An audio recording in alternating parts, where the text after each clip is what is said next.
एक दिवसीय धरना में शामिल हुए कॉमरेड अरूप चटर्जी।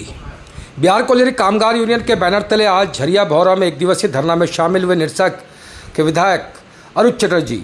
झरिया भौरा मोहलवरी रैयतों के अधिग्रहण की गई जमीन का नियोजन एवं मुआवजा के लिए आज एक दिवसीय धरना के माध्यम से विस्थापित हुए लोगों ने एक ज्ञापन पूर्वी झरिया क्षेत्र भौरा के महाप्रबंधक को सौंपा। विधायक अरूप चटर्जी ने अपने भाषण में कहा कि रैयतों की मांग जायज़ है, प्रबंधक इसे गंभीरता से विचार कर विस्थापित हुए लोगों को न्याय दिलाने का काम करे। विस्थापित हुए लोगों ने दुख दर्द को समझे। आज के परिस्थिति में मैनेजमेंट सौतेला व्यवहार कर रहा है, वह बिल्कुल बर्दाश्त के बाहर है। विधायक ने कहा कि जल्दी से रैयतों के मांग पत्र पर विचार करें, अन्यथा बिहार कोयला कामगार यूनियन के बैनर तले चक्का जाम करेंगे। इसके लिए सिर्फ और सिर्फ मैनेजमेंट जिम्मेदार होगा। रजिस्ट्री कॉस्ट है वो भी ले दिया जाता है। आज बीसीसीएल में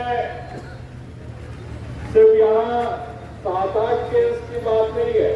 हम समझते हैं जो मैक्सिमम एरिया में, ज़्यादातर एरिया में ऐसी है जो आज तक रजिस्ट्री जमीन की हुई। और ये आज बीसीसीएल के मैनेजमेंट चाहते हैं जो अगर 70 के दशक में या 80 के दशक में जमीन ले गई, उस समय जो उत्खनन हुई तो उसी समय की लीड देकर आज के दिन में रजिस्ट्री करें तो कभी भी सफल हो। अगर बीसीसीएल रजिस्ट्री करवाते हैं आज, चाहे वो नौकरी कभी भी लिए होंगे, तो आज के डेट में रजिस्ट्री कौन देना होगा? आज के डेट में सरकार को रेवेन्यू देना होगा, सरकार की दिया। और हम लोग इस मसले को भी जब झारखंड विधानसभा में ये लगातार ये मसला उठते रहा तो इस बार हम लोगों ने मांग किया था, जब सुरुंगा की मामला उठी, जो एक विशेष समिति बनाया जाए जो इन तमाम माइंस की जो जमीन है, जो सरकारी जमीन हो या रैयत जमीन हो, जिसकी समस्या लगातार उससे आ रही है और इनको परेशानी भी झेलना पड़ता है, इन तमाम समस्याओं को लेकर विशेष समिति बनाया जाए झारखंड विधानसभा। और उस बहस के बाद एक विशेष समिति माननीय विधायक मथुरा महतो जी के नेतृत्व में बनाई गई, जिससे हम लोग भी, हम और कॉमरेड चंद्रदेव महतो, राज सिन्हा, ये तमाम लोग उस समिति के हम लोग मेंबर थे। और इस विशेष समिति की दौरा भी अगले महीना ही होगी। यहाँ पर धनबाद में हम लोग 4 दिन का दौरा करेंगे, तमाम माइंस का भी दौरा करेंगे। जिनकी ये समस्या है, आप लोगों ने 8 व्यक्तियों का नाम लिख के दिए। आप लोग तमाम जितने भी आपके डॉक्यूमेंट्स हैं, सारे डॉक्यूमेंट्स लगाकर हम लोगों को दे दीजिए। हम लोग इसे समिति के तौर पर हम लोग तमाम अधिकारियों को भी बुला लेंगे और वैसे व्यक्तियों को भी, जो आवेदक हैं, उनको भी हम लोग बुला लेंगे धनबाद में। और बीसीसीएल के भी अधिकारी रहेंगे, सीएमडी से लेकर तमाम लोग रहेंगे। हम लोग कोशिश करेंगे जो उसमें डायरेक्शन पास करने की, उसमें इमीडिएटली ऐसे केसेस की समाधान करने। ये तो एक रास्ता हुई जो हम लोग अपने तरीके से हम लोग करेंगे। लेकिन देखिए, लड़ाई सबसे मुख्य रास्ता है हम लोगों का लाल झंडे का। आज से नहीं, हम समझते हैं जब से बिहार कोयला कामगार यूनियन जब से मार्क्सवादी समन्वय समिति कॉमरेड AK राय ने बनाया था, तब से लेकर आज तक अगर धनबाद की धरती में हम लोग खड़ा है, लाल झंडा अगर खड़ा है, हमारे साथी लोग अगर खड़ा है, तो वो लड़ाई के बल पर खड़े। जहाँ लगातार देश में कई एक परिवर्तन की लहर आई, लेकिन धनबाद में आज भी हमारे साथी लोग बुलंदी के साथ खड़े।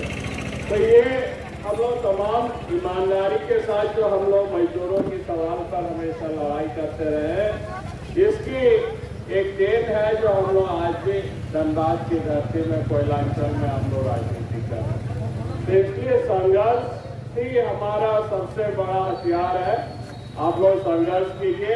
और हम समझते हैं जो जिनकी जमीन गई, जिस प्रोजेक्ट में लगातार कोई फैसला मैनेजमेंट के द्वारा नहीं हो रहा है, अगर जरूरत पड़े तो ऐसे प्रोजेक्ट की ट्रांसपोर्टिंग से लेकर प्रोडक्शन हम लोगों को बंद करनी होगी। और तभी जाके हम समझते हैं जो मैनेजमेंट तमाम चीज़ों को लेकर काम करेगी।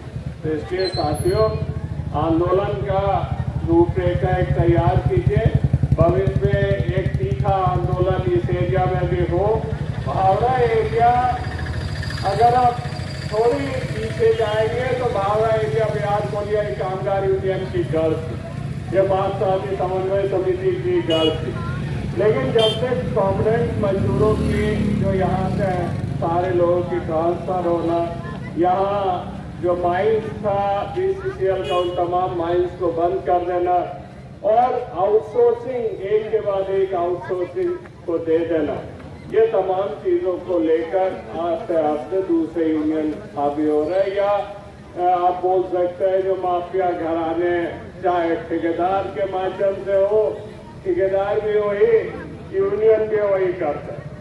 तो माफिया को बोला हम कहेंगे तो ना तुमको एरिया तुमको घुसने देंगे नहीं है, हाई कोर्ट का ऑर्डर है, लेकिन जबरदस्ती कोयला उठा रहा है। ये यहाँ चल रहा है। आपको रात में बोल रहा था हम डंपिंग कर रहा था, ट्रांसपोर्टिंग रात को ट्रांसपोर्टिंग जो ट्रांसफर करा दिया कोयला और एक पासवान भी है उनको ले आया। तो इस तरह एक करके और वो उनको ले जा रहा था कोयला। वो अक्सर आज भी धनबाद में विराजमान है, आज भी बचा हुआ। इतना कम पैसा में टेंडर कैसे ले रहा? एक कोयला लोहा जितना बिक्री करता लोहा वो है बड़ी माफिया ठेकेदार का ही बनता होगी। और सब लोहा 2000 में सब बेच देता।